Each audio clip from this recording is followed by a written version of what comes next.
Scientology PR persons do this by telling lies. They even use a copyrighted program called Training Routine Lying, or TRL. Scientology lawyers lie in courts, while others are trained to lie to the police, the government, and to politicians. In a recent St. Petersburg Times series called The Truth Rundown, 2 former top Scientology leaders said, in essence, that they frequently lied to the media, and they had lied to courts of law.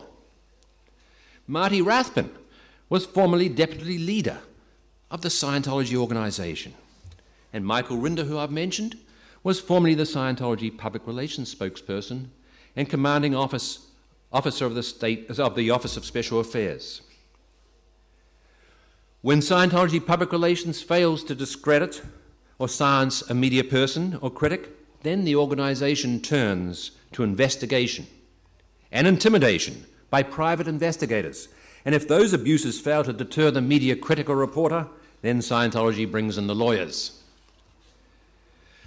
The Church of Scientology, using that word and phrase loosely, Truth Rundown, is also a coercive indoctrination process that is the reverse of the false memory syndrome.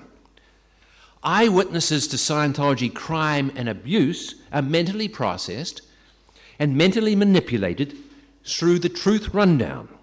For example, the many eyewitnesses to serious physical abuses and batteries and consequent serious injuries by Scientology dictator and financial beneficiary David Miscavige are introverted into believing that they are lowlifes who never saw what they witnessed.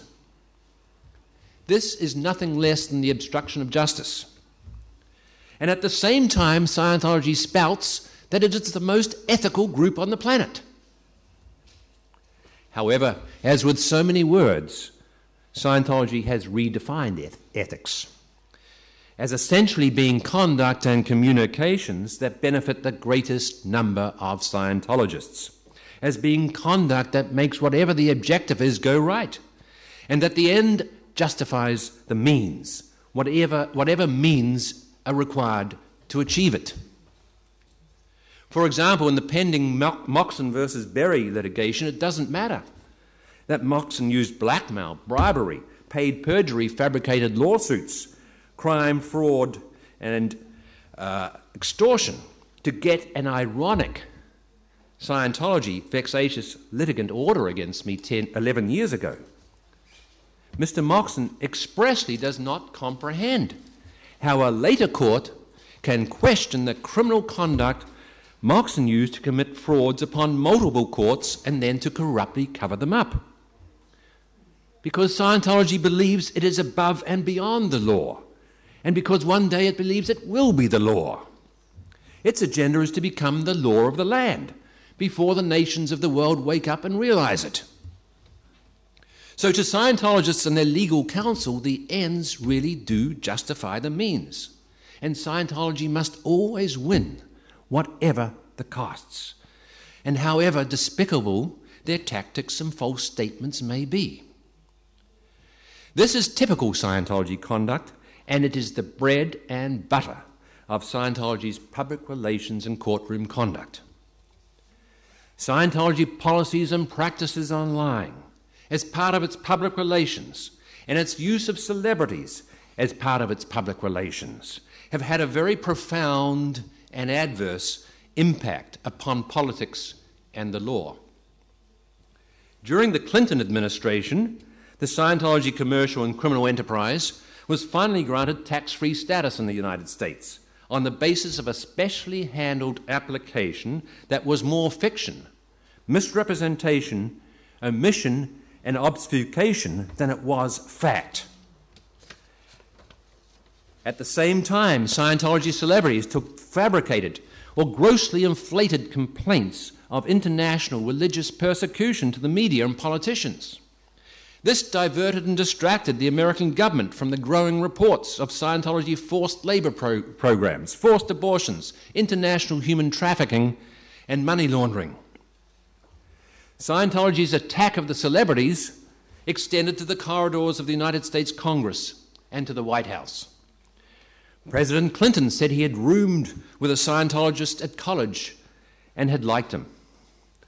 Scientology and President Clinton shared the same Washington law firm, Williams and Connolly, where communications could be cloaked with the attorney-client privilege. Subsequently, President Clinton's national security advisor gave a national security briefing to John Travolta just as he would a senior senator.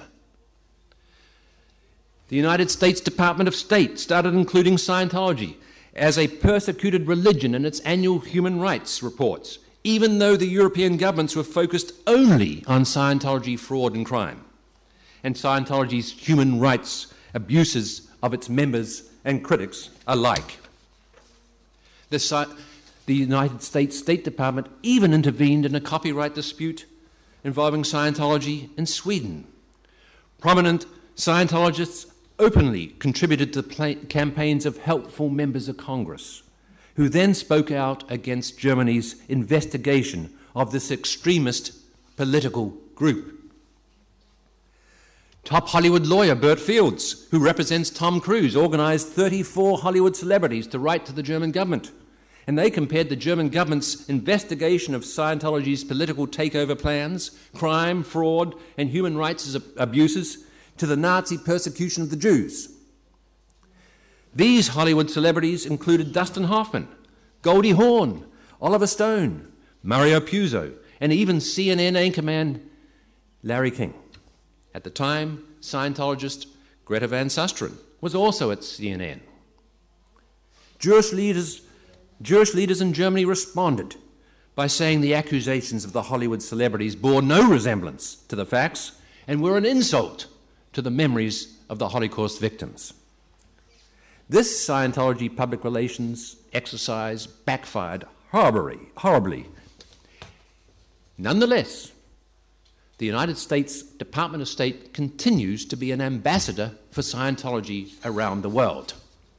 For example, the United States Embassy in Berlin and the United States Consulate in Hamburg have been major vehicles for Scientology propaganda and Scientology celebrity attention, especially by Tom Cruise. In the recent past, there have been 2 visits by the United States Consulate in Hamburg to representatives of the state of Hamburg.